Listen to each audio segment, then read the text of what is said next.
It was official. The Prince del Drago was coming to Newport. In the summer of 1902, it seemed like all of Rhode Island was buzzing with anticipation after hearing rumors that an exotic nobleman was headed for their fair city. Could a prince really be on his way to visit them? Then again, it must be true.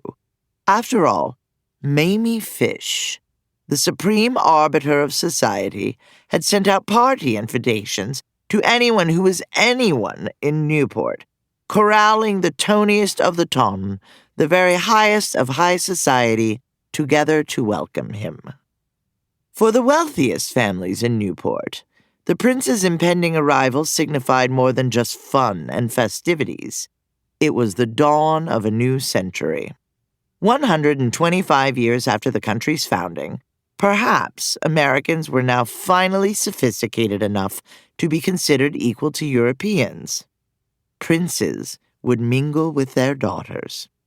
Never mind that their American grandfathers had fought against princes and kings.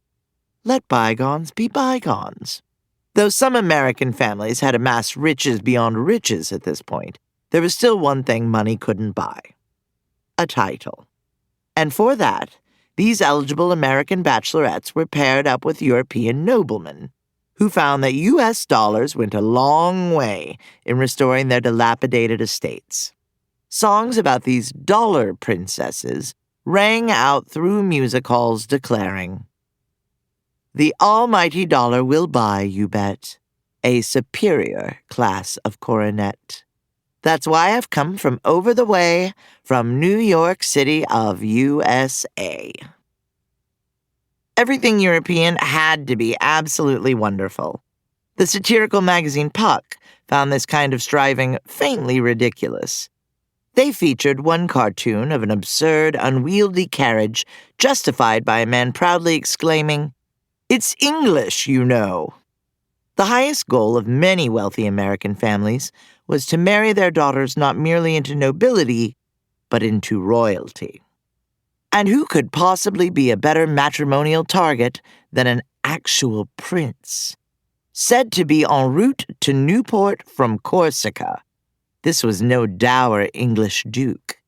Ladies did not want to end up in a humorless, perpetually damp castle like Consuelo Vanderbilt, who'd marry the Duke of Marlborough and claimed that she spent her days staring longingly at a frigid lake on her estate where a butler had committed suicide. This man might even have a castle in a sunny climate with a fun, suicide-free lake. The possibilities! A word of caution, though.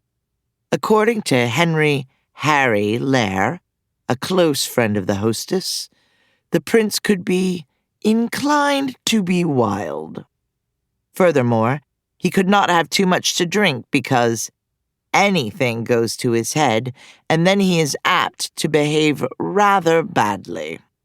However, amid this corseted, constrained, and utterly prim and polite society, that too might have seemed alluring.